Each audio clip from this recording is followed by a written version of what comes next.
Saludos, estimados colegas. El día de hoy vamos a hablar sobre el derecho procesal constitucional correspondiente a la materia de Derecho Constitucional 2, en donde vamos a ver estos temarios, subtemas, objetivos, como ven en la pantalla. Y bueno, vamos a iniciar. Tema 1. La unidad se corresponde a la jurisdicción constitucional. Tema: el derecho procesal constitucional. ¿Cuál es el objetivo de este documento? Pues es identificar los elementos del derecho procesal constitucional, así como cada uno de los procedimientos o garantías establecidos dentro de la Carta Magna con la intención de hacer efectivo el cumplimiento de los derechos contemplados dentro del texto constitucional.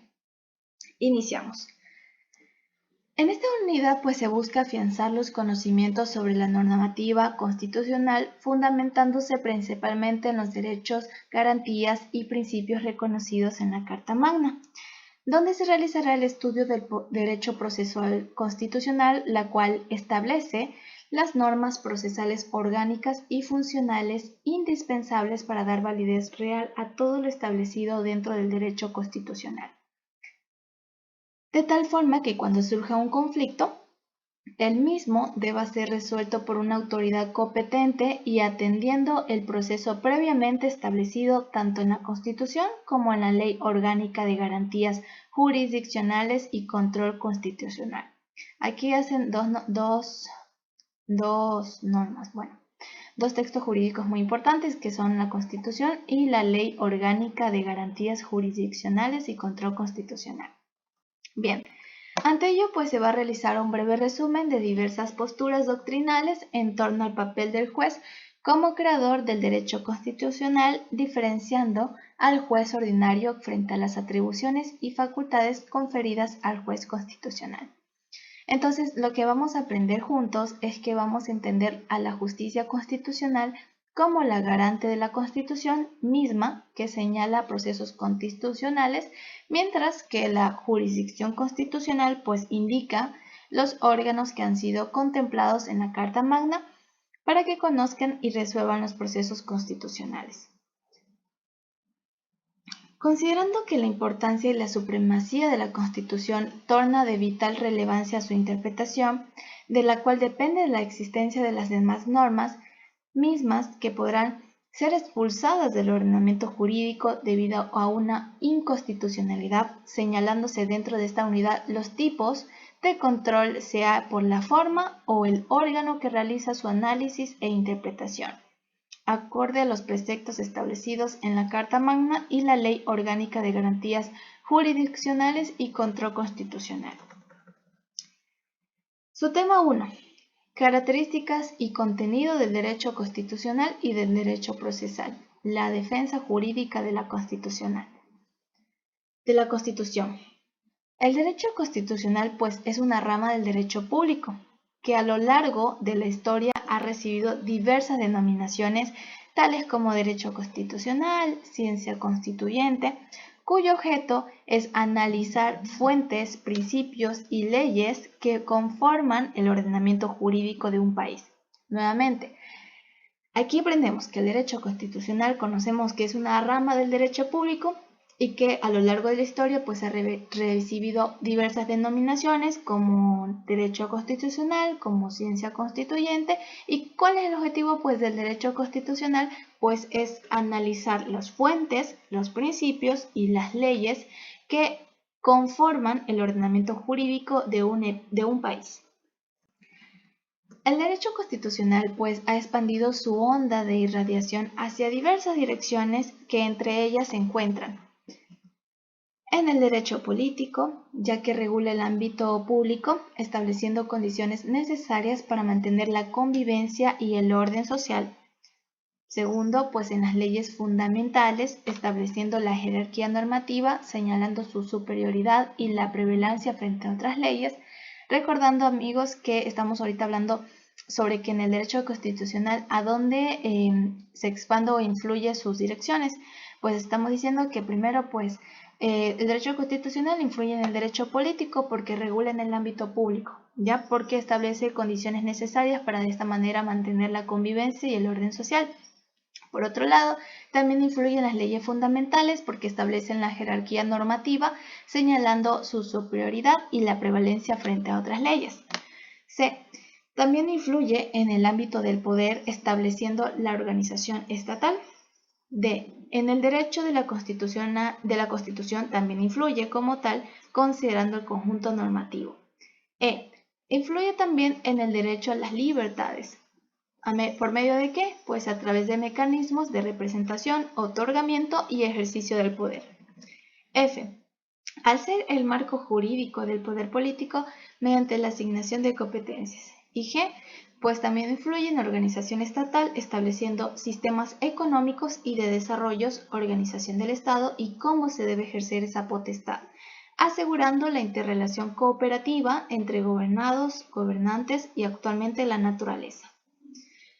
Entonces, entendemos que este derecho constitucional pues, se ha tornado cambiante acorde a la realidad política, de tal forma que si fuera estática sería imposible hablar de eficacia normativa, la cual se da en virtud que el derecho constitucional no se agota en su texto constitucional, sino que también sus normas regulan las estructuras y elementos culturales, también como el sistema político, distribución de poder y sistema económico y de desarrollo, lo cual es necesario para el desenvolvimiento social, la estabilidad estatal y un sistema jurídico nacional. Además de ello, podemos señalar que como características de este derecho constitucional, el que pertenece al público, al regular las relaciones entre el Estado y las personas, actúa como un sistema de protección estatal. Ojo aquí, dice que se puede señalar entre las características del derecho constitucional que además de pertenecer al derecho público, al regular las relaciones entre el Estado y las personas, actúa como un sistema de protección estatal, pero que a la vez limitante de su poder, ya que se encuentra constituido por el principio de soberanía popular. ¿Ya? Entonces, la finalidad de esta rama del derecho es establecer la forma de gobierno, las leyes que definen el Estado, también como regular los poderes públicos del Estado, organizarlos, como a la vez mantener esa división y no dependencia entre estos, buscando pues proteger el Estado de Derecho, como mantener la soberanía de un país, estableciendo los medios y mecanismos de protección de garantías y derechos fundamentales de las personas. No se preocupen que voy a repetir este párrafo, porque nos dice aquí que cuál es la finalidad de esta rama del derecho, es establecer la forma de gobierno, las leyes que definen el Estado, la regulación de los poderes públicos del Estado, cómo organizarlos, cómo mantener las divisiones y no dependencia entre estos, cómo a la vez busca proteger el Estado de Derecho, manteniendo la soberanía de un país, estableciendo ya sea medios y mecanismos de protección de garantías y derechos fundamentales de las personas, así como la forma de restituir algún derecho violentado por parte del mismo Estado, que todo esto es a través del documento llamado constitucional, constitución o carta constitucional o también llamada Carta Magna. Ya sabemos que a la Constitución se le puede decir Carta Constitucional o también llamada Carta Magna. Ahora bien, la Constitución es la concretización del poder constituido, ¿ya? Quedando el Estado estructurando en ella. Asimismo, regula su funcionamiento nuevamente aquí. Dice que la Constitución es la concretación del poder constituido, quedando el Estado estructurado en ella, como a la vez regula su funcionamiento, poderes, pero a la par sus límites, considerando todas aquellas acciones fuera de dicha Constitución como las violatorias o atentatorias a los derechos y garantías fundamentales de las personas. Aquí nos menciona justamente las garantías jurisdiccionales, que son las que permiten garantizar a los ciudadanos, es decir, nosotros, la no vulneración de aquellos derechos contemplados en la Carta Magna o Constitución también llamada. Entonces, aquí nos dice algo interesante, dice que de lo que estamos aprendiendo es que ¿qué son las garantías jurisdiccionales? Son aquellas garantías que permiten garantizar a los ciudadanos la no vulneración de aquellos derechos contemplados en la Carta Magna, así como que podemos regirnos o respaldarnos de ello. Ahora sí, por su parte, es decir, por otro lado, el derecho procesal constitucional, ¿qué es? En este caso, ya hablamos del derecho constitucional, ¿no? Que sabemos que es un derecho público y que pues se trata, ¿cuál era el fin que habíamos mencionado antes? Pues que era regular como tal el derecho de la soberanía, ¿ya? Es decir, como que trata de regular los poderes del Estado, el cómo se dividen, en cómo se organizan, cómo se estructuran y a la vez limitarla. Porque recordando que la soberanía está en el pueblo, ¿no? Entonces no es como que solo el Estado tiene el poder, sino que también nosotros como ciudadanos, como soberanos como soberanía del pueblo, pues también tenemos influencia porque nosotros somos quienes los elegimos. Ahora sí, ahora nos comenta. Mientras tanto, ahora nos van a enseñar acerca sobre el derecho procesal constitucional. ¿Qué es el derecho procesal constitucional? El derecho procesal constitucional es una rama de igual manera del derecho constitucional, del derecho público, que establece normas procesales orgánicas y funcionales indispensables para dar eficiencia real a la normativa constitucional. Es decir, como con un respaldo de que se va a ejecutar. Entonces, de tal forma que al surgir un conflicto, mediante este derecho procesal se podrá aplicar la garantía jurisdiccional necesaria. Este derecho, pues, ¿qué implica? Implica la organización y atribuciones de las Cortes Constitucionales, así como también la forma en que van a ejercer su jurisdicción.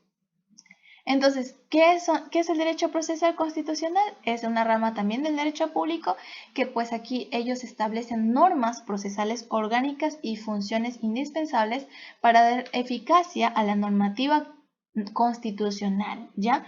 Que en el caso de que surja algún conflicto o alguna incertidumbre o cualquier novedad, pues aquí se aplicará a través del derecho procesal la garantía jurisdiccional necesaria para su solución.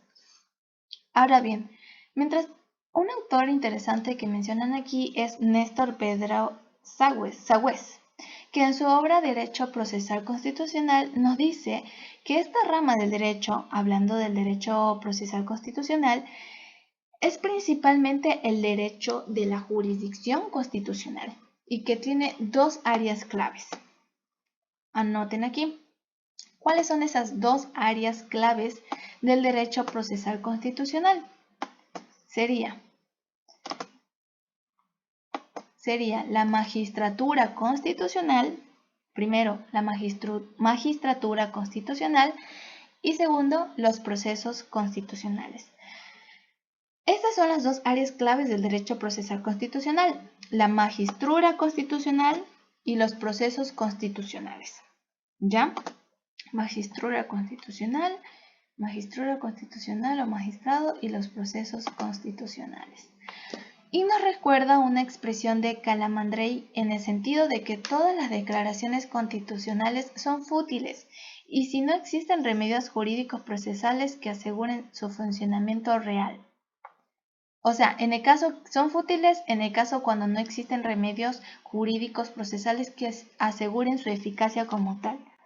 Ahora bien, la obra conocida como Las garantías de la jurisdicción de Hans Kelsen se podría establecer como los primeros criterios en torno al derecho procesal constitucional.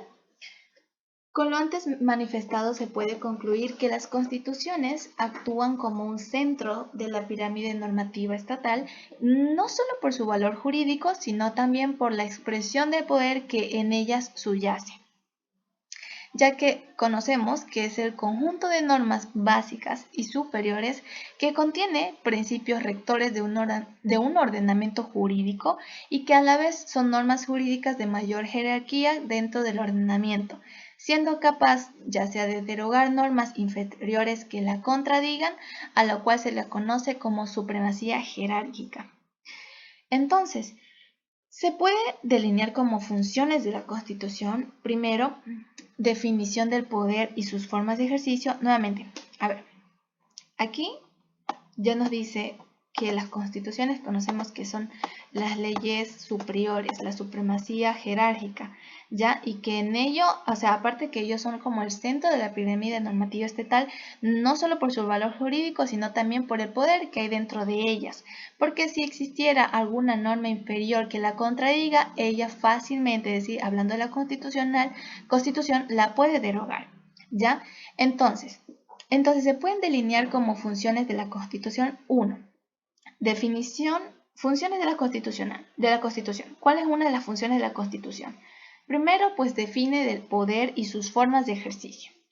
Funciones de la Constitución, una de sus funciones es que define el poder y sus formas de ejercicio.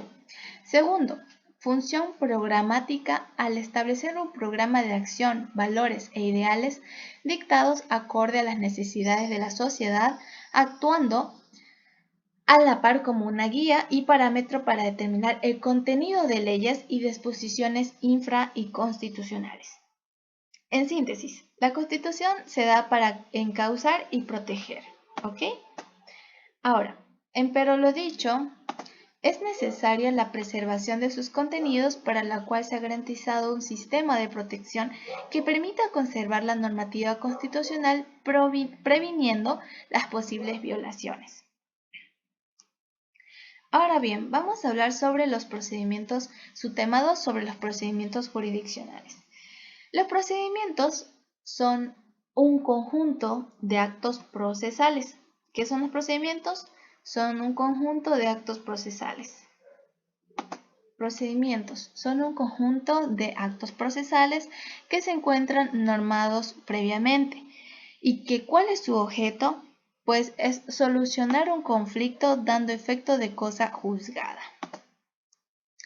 Estos procedimientos formarán parte del derecho procesal constitucional funcional, donde el autor Ferrer, al interpretar este tema, señala que en realidad todo proceso es una garantía. Ya veremos más adelante por qué lo dice.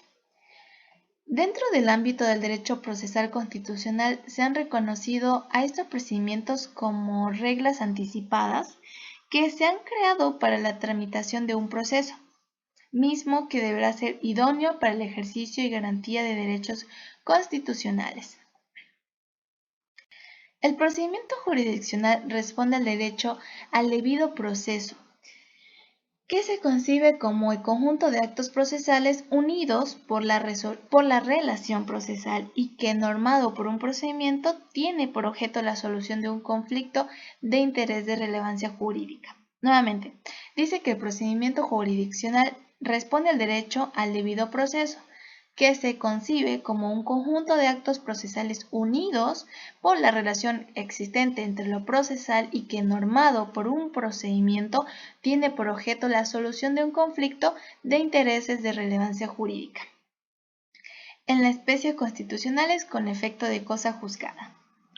Ahora bien, el procedimiento procurará garantizar la igualdad de los derechos procesales de las partes, en la cual será un juzgador quien dirima los conflictos constitucionales.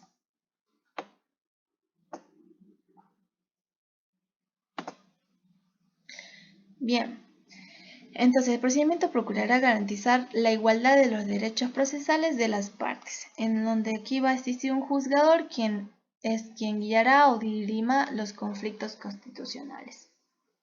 Ahora, a criterio de Heathers 2006, el derecho procesal constitucional es un conjunto de preceptos que regulan el proceso constitucional. Bien, y para que el proceso constituya una forma efectiva de solución de los conflictos constitucionales que deben concurrir copulativamente como un conjunto de presupuestos procesales que podemos agrupar en el desarrollo de las materias que a continuación se señalan. A ver, para estos procedimientos jurisdiccionales que estamos hablando, para que puedan ser efectivos, es necesario que coexistan los siguientes presupuestos. Atención aquí. A ver, serían los presupuestos para que los procedimientos jurisdiccionales sean eficaces, sean efectivos. Primero, tenemos la supremacía constitucional.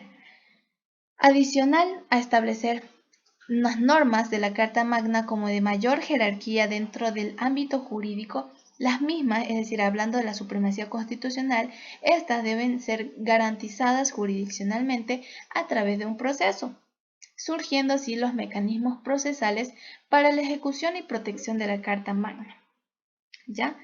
Entonces, dice, o sea, lo que nos quiere dar a entender, lo que comprendo aquí, amigos, es que la supremacía constitucional, o sea, además de ellos, de que ella establece las normas de la Carta Magna como el centro de la pirámide dentro del ordenamiento jurídico, las normas, las mismas, es decir, estas normas deben ser garantizadas jurisdiccionalmente, obviamente, mediante algo, ¿no? Entonces, en este caso debe ser mediante un proceso, para que de esta manera más bien surgen mecanismos procesales para que la supremacía constitucional sea protegida y sea garantizada. Ahora, segundo, tenemos que deben coexistir el siguiente presupuesto: la solución de conflictos mediante procesos establecidos que impidan el uso de la fuerza, considerando que esto último debilita la norma constitucional. Nuevamente, dice: solución de conflictos mediante procesos establecidos que impidan el uso de la fuerza. Solución de conflictos mediante procesos establecidos que impidan el uso de la fuerza, considerando que este último... ya.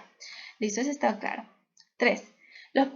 Los procedimientos permiten que los sujetos de derecho puedan exigir al Estado el respeto pleno de sus derechos constitucionales, luego de un proceso que implique conocimiento del caso y resolución definitiva en relación al conflicto planteado. Entonces, lo que nos dan a entender es que el proceso constitucional es el instrumento idóneo y adecuado para el cumplimiento de la función jurisdiccional estatal. Atención aquí, que ante todo lo que estamos aprendiendo, todo lo que estamos leyendo, o sea, ¿qué es lo que vemos aquí acerca del proceso constitucional? Pues que el proceso constitucional es un medio o es un instrumento idóneo y adecuado para el cumplimiento de la función jurisdiccional estatal, que se torna entonces necesaria la existencia de mecanismos, sistemas o procedimientos destinados a preservar en el orden de la realidad esa supremacía constitucional establecida en el orden de las normas.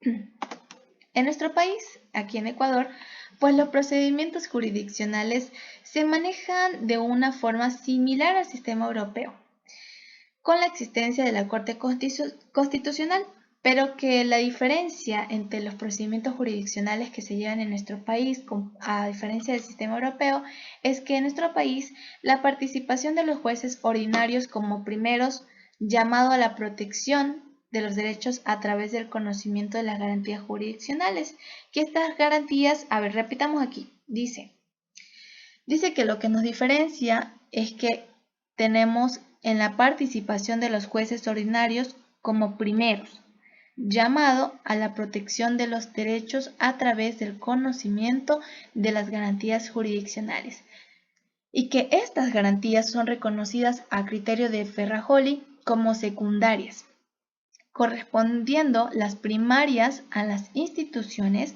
políticas públicas y servicios públicos, quienes se encuentran obligados a hacerlas efectivas. Los jueces y cortes conocerán de estas acciones jurisdiccionales de protección señaladas en la Carta Magna y en la Ley Orgánica de Garantías Jurisdiccionales, mismas que son habeas corpus, que es la acción de protección, o el acceso a la información, o también denominada habeas data, o acción por incumplimiento. Entonces aquí vamos a mencionar unos artículos interesantes que debemos prestar atención acerca de las garantías jurisdiccionales. A ver, en el artículo 89 de la Constitución del Ecuador, nos dice que la acción de habeas corpus, que hablamos aquí de la acción de protección, tiene por objeto recuperar la libertad de quien se encuentre privado de ella de forma ilegal, arbitraria o ilegítima, por orden de autoridad pública o de cualquier persona, así como proteger la vida y la integridad física de las personas privadas de libertad. Esto es lo que nos menciona el artículo 89 de la Constitución, haciendo énfasis a la habeas corpus, que es la protección o la acción de protección.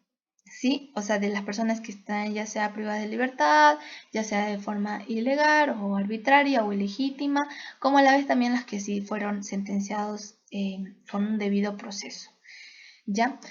Ahora, en el artículo 88 dice que la acción de protección tendrá por objeto el amparo directo y eficaz de los derechos reconocidos en la Constitución y que podrá interponerse cuando exista una vulneración de derechos constitucionales, ya sea por actos u omisiones de cualquier autoridad pública no judicial, como también contra políticas públicas cuando supongan la privación del goce o ejercicio de los derechos constitucionales y cuando la violación proceda de una persona particular si la violación del derecho provoca daño grave.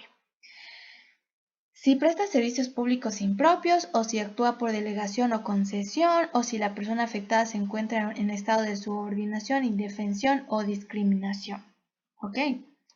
Entonces aquí en el 89 ya nos habla sobre la acción de protección o el habeas corpus como una de las garantías constitucionales, ¿ya? Pero en el artículo 88, es decir, antes del 89 va a aparecer, ya nos habla cuál es su objetivo, que es amparar de una manera eficaz los derechos reconocidos en la Constitución cuando exista una vulneración de ellas. Ya sea por actos u omisiones de cualquier autoridad, ya sea pública, no judicial, o asimismo políticas públicas.